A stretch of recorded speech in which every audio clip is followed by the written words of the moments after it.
EPAWA meteorologist Bobby Martich here with your outlook for June 21st, 2024. It is Friday. The Friday video forecast is proudly sponsored by McCall Collective Brewing. McCall is a family-owned and operated brewery with 2 locations in the Lehigh Valley. Their original Southside Allentown location is at 102 East Susquehanna Street, and their second location, McCall Collective Tap House in Trexlertown, is located at 7743 Hamilton Boulevard. Both locations are open 7 days a week, have a full food menu, plenty of beer to choose from for both dine-in or takeout, along with local wine and cocktails.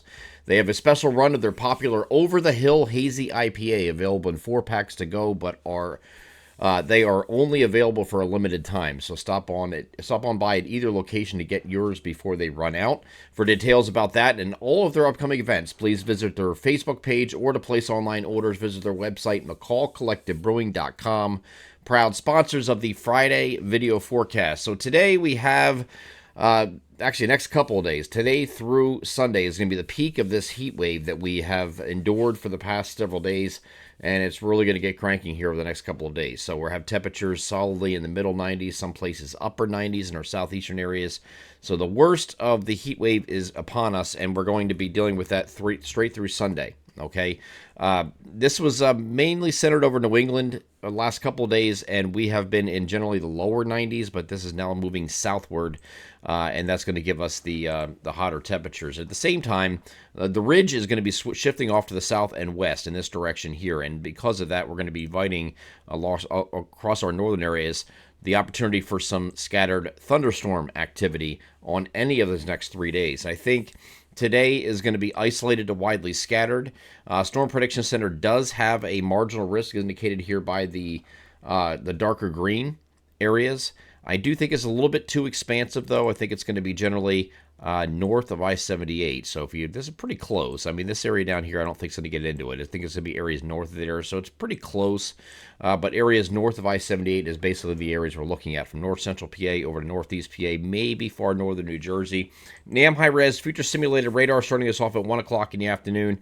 And again, this is going to be generally an afternoon and early evening deal on any of these days that we're talking about going for the next couple of days. So we have some thunderstorm activity starting to pick up here in the early afternoon, and you can see where it's heading. It's in those same general areas, north of 78, from north central PA, northeast PA, and far northern New Jersey is where this activity is here on the NAM, and I think that's pretty close to where it's going to be. I will say, even though they have a marginal risk for severe here, most of these storms will just be garden variety storms and not severe. We're looking at, in this case, maybe something gets within this gets a little bit stronger, but these are going to be pulsing storms because there's not a lot of shear to work with. And that's what keeps these moving. So if they're not moving fast enough, you basically have a rain-cooled updraft choking off the inflow of these storms. So they blow up, right, and they get strong temporarily for about 20 minutes or so, and then the rain-cold updrafts from the storm, or it gets sucked in the inflow and chokes these storms off, and they collapse. So they're not going to be able to sustain themselves over a long period of time. And this is a lot to do with the heat and humidity that's in place over right now and being in the outer periphery, that ridge that I talked about that is retrograding southwest. So that's why these areas are going to get into it today. Same thing here on Saturday. We get into the afternoon and evening. These are going to be a little bit further south Saturday, but these are going to be even more isolated, I think, here on Saturday. But again, it's going to be the same deal here. Most of these are going to be garden variety. It can't rule out that something gets a little bit stronger. And when I say stronger, you're probably just dealing with maybe some gusty winds and some small hail with some frequent lightning with these and some heavy rain producers. I will say heavy rain producer is going to be the number one threat with any of these that are moving through, because you're not going to have a steering flow Friday or Saturday to really keep these moving and very low shear values. So because of that, I think Friday and Saturday are going to be similar, but both days are going to be very hot, very humid, and if you don't get into those thunderstorm activity, you're going to be well into the 90s, middle 90s at least, as it looks like here for the next couple of days. So Storm Prediction Center has nothing for Saturday, but I think it's going to be a repeat of what we're seeing here on Friday. And then we move here to Saturday on the global models. You can see that is a little bit further south, not much, but a little bit further south and a little bit more inclusive of areas all the way down to 78 and maybe a little bit south of 78 for that thunderstorm activity. I think your best chance here is actually going to be Sunday with a prefrontal trough moving through it. It doesn't seem like much on the global models, but you get to the very end of the run for the 3 kilometer dam. You see all this stuff up here.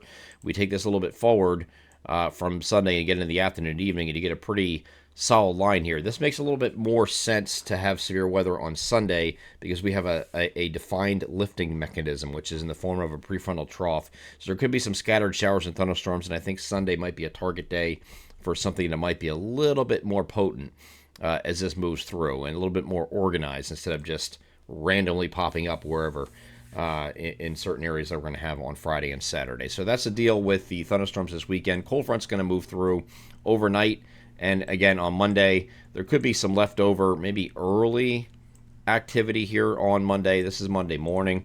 And going forward from that, we get in the afternoon, this cold front moves through. So there could be some scattered showers and thunderstorms around on Monday. But temperatures are going to come down a little bit as that front moves through rather early on Monday. And then in the wake of that system, we're going to break the heat wave here on Tuesday for some areas, not all, but most areas actually I would say on Monday. Monday and Tuesday we'll get back into the upper 80s, except for our far southeastern areas, which will stay 90 or better. I think, and it's going to continue. But we will lower humidity a little bit here on Tuesday with those mostly sunny skies expected. Wednesday we have another cold front approaching. So because it's not going to quite get here, we're going to have another dry day here on Wednesday, it looks like.